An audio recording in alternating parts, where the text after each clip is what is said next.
വാസ്തവം, ജോസഫ് എന്നീ സിനിമകൾ സംവിധാനം ചെയ്ത എം പത്മകുമാറിൻ്റെ പുതിയ സിനിമ ഉയിർ കണ്ടു. കുട്ടിക്കാലത്ത് അനിയത്തിയെ ട്രെയിനിൽ നിന്ന് നഷ്ടപ്പെട്ട് ട്രോമയിലൂടെ ജീവിക്കുന്ന ഒരു കഥാപാത്രമാണ് റോഷൻ അവതരിപ്പിക്കുന്ന പോലീസുകാരനായ പ്രൊബേഷനിലുള്ള SI.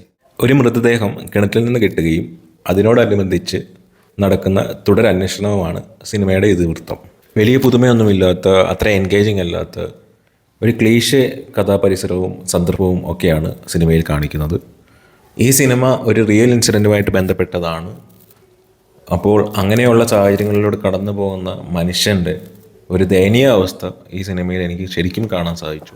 ഈ സിനിമയിൽ പ്രതിപാദിക്കുന്ന പോലെയുള്ള കുറ്റകൃത്യങ്ങൾ നമ്മുടെ രാജ്യത്ത് നടക്കുമ്പോൾ അവിടെ ഒന്നും തന്നെ ചെയ്യാൻ സാധിക്കാതെ വളരെ ദയനീയ അവസ്ഥയിൽ, അല്ലെങ്കിൽ വളരെ നിസ്സഹായ അവസ്ഥയിൽ നമ്മൾക്ക് നോക്കി നിൽക്കേണ്ടി വരുന്ന നമ്മളെ തന്നെ നമുക്ക് ഈ സിനിമയിൽ കാണാൻ കഴിയും.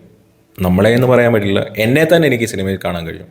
ഒരു കുറ്റാന്വേഷണ കഥയാണെന്നിരിക്കെ തന്നെ ഈ സിനിമ പ്രേക്ഷകരെ എത്രത്തോളം എൻഗേജ് ചെയ്യിപ്പിക്കും എന്നുള്ളതിൽ എനിക്ക് സംശയമുണ്ട്. കാരണം അത്ര എൻഗേജ് ചെയ്യത്തക്കതായിട്ട്, ത്രില്ലിംഗ് ആയിട്ട്, സീറ്റ് എഡ്ജ് ആയിട്ട് ഒന്നും തന്നെ സിനിമയിൽ ഇല്ല. സിനിമ തീർത്തും നിങ്ങൾ തിയേറ്ററിൽ തന്നെ പോയി കാണണമെന്ന് പറയാൻ തക്കതായിട്ടുള്ള ഒന്നുമേ ഈ സിനിമയിൽ നിന്ന് എനിക്ക് കിട്ടിയിട്ടില്ല. ജസ്റ്റ് പോയി തിയേറ്ററിൽ കണ്ടിരിക്കാം, അല്ലാണ്ട് എൻഗേജിങ് ആണ്, സീറ്റ് എഡ്ജ് ആണ്, മസ്റ്റ് വാച്ച് ആണ് എന്നൊന്നും പറയാൻ എനിക്ക് തോന്നുന്നില്ല. കാണാൻ താല്പര്യമുള്ളവർക്ക് പോയി കാണാം, നിങ്ങളെ നിരുത്സാഹപ്പെടുത്തുന്നില്ല. പോയി കണ്ടവരുണ്ടെങ്കിൽ അഭിപ്രായം രേഖപ്പെടുത്തുക. കാണാത്തവരുണ്ടെങ്കിൽ, കാണാൻ താല്പര്യപ്പെടുന്നവരാണെങ്കിൽ പോയി കണ്ട് നിങ്ങളുടെ ടേസ്റ്റും സിനിമയും നിങ്ങൾക്ക് ഫീൽ ചെയ്തതുമൊക്കെ ഞാൻ പറഞ്ഞതുമായിട്ട് കണക്റ്റ് ആവുന്നുണ്ടെങ്കിൽ നിങ്ങൾ പിന്നീടാണെങ്കിലും വന്ന് ഫോളോ ചെയ്ത് സപ്പോർട്ട് ചെയ്യുമെന്ന് പ്രതീക്ഷിക്കുന്നു. അപ്പോൾ ഓക്കെ, ബൈ, താങ്ക് യു.